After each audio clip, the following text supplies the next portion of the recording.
பல போராட்டங்களுக்கு அப்புறம் திருமலை வந்து இந்த படத்தை கொண்டு வந்திருக்காரு ஸ்டேஜுக்கு. நடிகர்களாகட்டும், நடிகைகளாகட்டும், தொழில்நுட்ப கலைஞர்களாகட்டும், தயாரிப்பாளர் கூட ஆகட்டும், வேறொரு கடந்து சென்று விடுவார்கள்.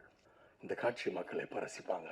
இந்த சாங் எப்படி ரீச் ஆகும், ஒவ்வொரு செகண்டும் அவரோட வலியை அனுபவிக்கிறார் டைரக்டா. திரும்பவும் சொல்கிறேன், இது அர்ப்பணிப்பை கோரும் தொழில், உழைப்பை கோரும் தொழில், இது பொழுதுபோக்கு தொழில் அல்ல.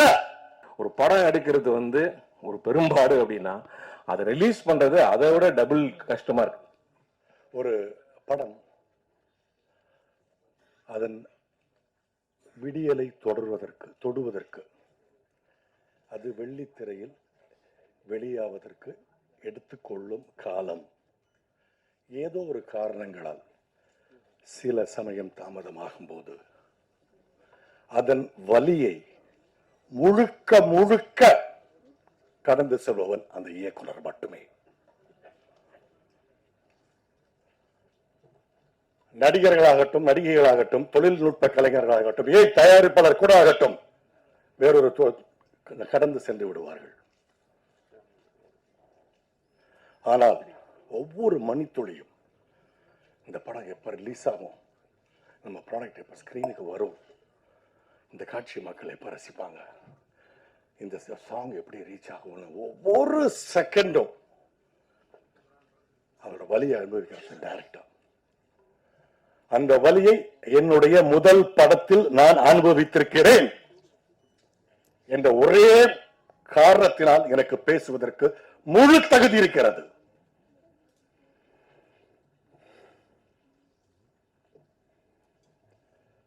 சினிமா தொழில் பொழுதுபோக்கு தொழில் அல்ல, இது உழைப்பை கோரும் தொழில், இது அர்ப்பணிப்பை கோரும் தொழில்.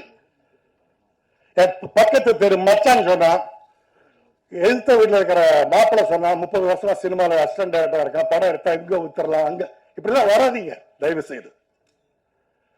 திரும்பவும் சொல்கிறேன், இது அர்ப்பணிப்பை கோரும் தொழில், உழைப்பை கோரும் தொழில், இது பொழுதுபோக்கு தொழில் அல்ல. எத்தனை வருஷம் தெரியுமா அந்த பையன்? ஓகே, இந்த படத்தை நடிக்காட்டா கூட இப்படி ஒரு படம், இந்த ஒரு விஷயத்தை நீங்க வாங்கினா கட்டாயமா வந்திருப்பேன், பேசியிருப்பேன்.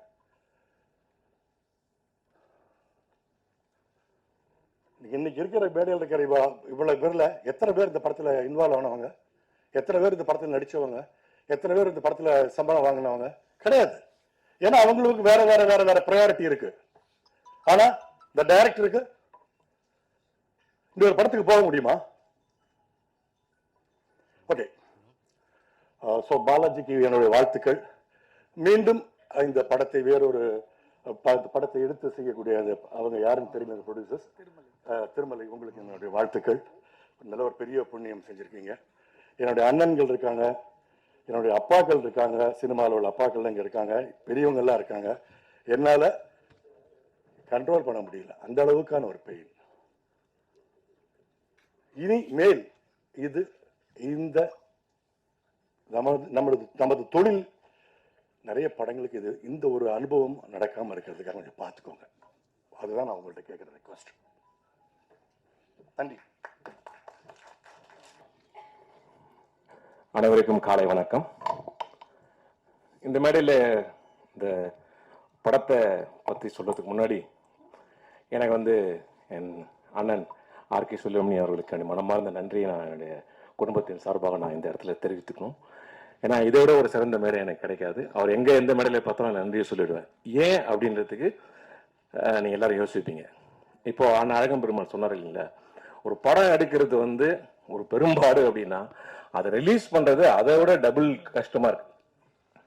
இதை வந்து சிறந்த அனுபவம் மிக்க பல ஜாம்பவான்களே வந்து சிரமப்படுற இந்த காலகட்டத்தில் நான் ஒரு படம் எடுத்தேன்.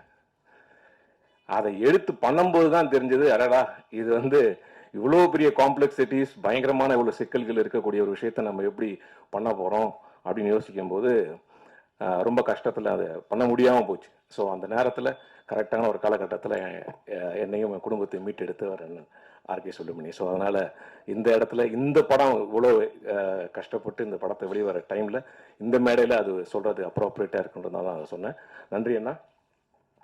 இந்த படம் வந்து முடிஞ்ச உடனே எப்போ ரிலீஸ் பண்ணும் அப்படின்னு சொல்லிட்டு பாலாஜிகிட்ட கேட்டுகிட்டே தான் இருப்போம். அது அப்படியே ஒரு காலகட்டத்தில் அப்படியே போயிட்டு இருந்தது. அதுக்கப்புறம் என்னுடைய நடித்த படம் நான் சிரித்தால் படம் ரிலீஸ் ஆச்சு. அப்போது எனக்கு ஒரு நல்ல ஒரு பேர் கிடைச்ச அந்த கேரக்டரில். அப்போது நான் பாலாஜிகிட்ட சொன்னேன், பாலாஜி இந்த படம் இப்போ ரிலீஸ் பண்ணி நான் என்னையும் நிறைய பேருக்கு மக்களுக்கு தெரியுது, இன்னும் கொஞ்சம் நல்லா போவோம் பாலாஜி அப்படின்னு. அதுக்கப்புறம் வந்து ஹீரோவுடைய படம் ஓமை கடவை, அதுவும் ஹிட் ஆயிடுச்சு. ஸோ அவரும் நல்ல ஒரு மார்க்கெட் இருக்கும்போது இப்போ ரிலீஸ் ஆனால் அந்த படம் நல்லாயிருக்கும் அப்படின்னு நாங்கள் பேசிக்கிட்டே இருப்போம் ஒரு டைமும். அதுக்கப்புறம் இந்த கோவிலுக்கு போயிட்டு வாங்க, அந்த கோவிலுக்கு போயிட்டு வாங்க, இந்த மலைக்கு போயிட்டு வாங்க இப்படிலாம் சொல்லி என் பேச்சை கேட்டு தான் பாலாஜி வந்து வெள்ளியங்கிரி மலைக்கு போயிட்டு வந்தார். அதுக்கப்புறம் சொன்னார், இனிமேல் அந்த மலைக்கு நான் போகவே மாட்டேன் அப்படின்னு. ஸோ அதனால் இவ்வளவு காலகட்டங்களில் இவ்வளவு கடினங்களுக்கு பிறகு, இவ்வளோ கஷ்டத்துக்கு பிறகு இந்த படம் வந்து ரிலீஸ் ஆகுது அப்படின்னு நினைக்கும் போது பாலாஜிக்காக நாங்கள் எல்லாரும் ரொம்ப சந்தோஷப்படுறோம், ரொம்ப பெருமைப்படுறோம். பாலாஜி ஏன்னா ஒரு ரொமான்ஸ் எல்லாருக்குமே பிடிக்கும், ஃபன்னும் ரொம்ப எல்லாருக்குமே பிடிக்கும். ஸோ என்றைக்குமே வந்து ஒரு ஸ்டோரியில் ஒரு ஃபிலிம் பேஸில் ராம்காம் வந்து என்றைக்குமே ஒரு பெரிய ஹிட்டான ஒரு கான்செப்ட். எங்க அன்பேவாலேருந்து எடுத்தீங்கன்னா ஸோ அந்த மாதிரியான ஒரு ஃபுல் ஃபன் இந்த படத்தில் ஒரு ஆரோக்கியமான நகைச்சுவை தந்திருக்காரு பாலாஜி. அவருக்கு மனமார்ந்த பாராட்டுகள். மியூசிக் டைரக்டர் நிவாஸ், இது உங்களுடைய ஈவெண்ட்டு. ஸோ கண்டிப்பாக உங்களுக்கு இது வந்து ஒரு பெரிய ஒரு மேடையாக அமையும், நிறைய பாராட்டுகள் வரும்ன்ற வாழ்த்துக்களோடு அனைவருக்கும் நன்றி கூறி இந்த வாய்ப்புக்கு எனக்கு தந்ததுக்கு பாலாஜி எல்லாருக்கும் என்னுடைய மனமார்ந்த நன்றி. ப்ரொடியூசர் சார், உங்களுக்கு என்னுடைய மனமார்ந்த நன்றி. இந்த படம் வந்து ஒரு மிகப்பெரிய வெற்றி அடையும். அனைவருடைய வாழ்த்துக்களும் அன்படும். நன்றி, வணக்கம்.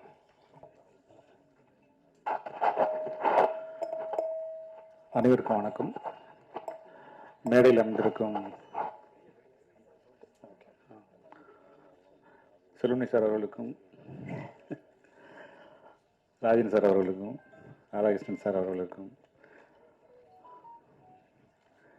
இயக்குனர் தியாகராஜன் சார் அவர்களுக்கும், அழகன் பெருமாள் அவர்களுக்கும், மற்றும் நிறைய பேர் தெரியல எனக்கு, தப்பாக நினச்சிக்காதீங்க. அத்தனை பேருக்கும் முதற்கண் மரியாதை தெரிவிச்சுக்கிறேன். இந்த படம் வந்து திருமலையோட எத்தனாவது படம்னு தெரியல, ப்ரொடியூசராக அவர் பட்ட கஷ்டங்கள் எனக்கு கணக்கு நேரம் நல்லா தெரியும். எனக்கு ஒரு ஒரு அற்புதமான ஒரு மனிதர் திருமலை.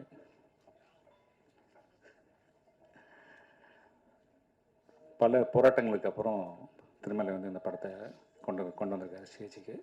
ஸோ அதுக்காக வந்து அவருக்கு வந்து மிகப்பெரிய பாராட்டுகளை தெரிவிச்சுக்கலாம். இந்த டைட்டில் கூட எனக்கு தொழில் ரொமான்ஸ் வந்து திருமலை வச்சு தான் இருக்கும்னு நினைக்கிறேன். ஒரு அற்புதமான கிரியேட்டர் அவர். அவரை எங்கள் யூனியனில் இருக்க வேண்டியது எப்படி ப்ரொடியூசர்ஸ் கவுன்சில் போனான்னு தெரியல. ஒரு அற்புதமான டைரக்டர் அவர். இன்னொரு சந்தோஷமான விஷயம் இந்த படத்தில், இந்த படத்தோட திருமலைக்காக தான் நான் வந்தேன். எனக்கு தெரியாது ஆக்சுவலாக பாலாஜி படம் அப்படிங்கிறது எனக்கு தெரியாது. பாலாஜி என்கிட்ட ஒர்க் பண்ணியிருக்காரு. ஒரு நல்ல ஒரு அற்புதமான ஒரு அசிஸ்டன்ட் டைரக்டர். இப்போ நல்ல படம் பண்ணியிருக்கிறாரு. இந்த படம் மிகப்பெரிய வெற்றி அடையணும், பாலாஜிக்காகவும் திருமலைக்காகவும் இந்த படம் மிகப்பெரிய வெற்றி அடையணும்னு இறைவனை வேண்டிக்கிறேன். நன்றி. அனைவருக்கும் வணக்கம். எனக்கு முன்னாடி நிறைய பேர் காரசாரமாக பேசிட்டு போனதுனால நான் உப்பு சப்பு இல்லாமல் ஒரு வாழ்த்துக்கள் வேண்டி தெரிவிச்சுக்கிறது தான் இருக்கேன். பாலாஜி ரொம்ப ரொம்ப நாளாக பழக்கமான நண்பர். இப்போ சமீப காலமாக ரொம்ப நெருக்கமாக பழகிறதுக்கு வாய்ப்பு கிடைச்ச ஒரு நண்பர். நிறைய சிரமங்களுக்கு நடுவிலையும் போராட்டங்களுக்கு நடுவிலையும் அவர் அந்த படத்தை எடுத்திருக்கிறார். நம்ம தமிழ் சினிமாவில் பெரிய பெரிய இயக்குனர்கள் எல்லாமே சின்ன சின்ன படங்கள் பண்ண ஆரம்பிச்சு தான் பெரிய இயக்குனர்கள் ஆறியிருக்காங்க. ஏன்னா அது மாதிரி இவரும் ஒரு சின்ன படத்தில் ஸ்டார்ட் பண்ணுறாரு. மிகப்பெரிய இயக்குனராக வர்றதுக்கு வாழ்த்துக்கள். இசையமைப்பாளர் நிவாஸ்க்கும் என்னுடைய வாழ்த்துக்கள். படத்தில் நடித்த அசோக் செல்வன், பாலாஜி தரணிதரன், விஜய் வரதராஜன், படவகோபி இவர்கள் அனைவருக்கும் என்னுடைய வாழ்த்துக்கள். படம் வெற்றி அடைய என்னுடைய மனமார்ந்த வாழ்த்துக்கள். நன்றி, வணக்கம்.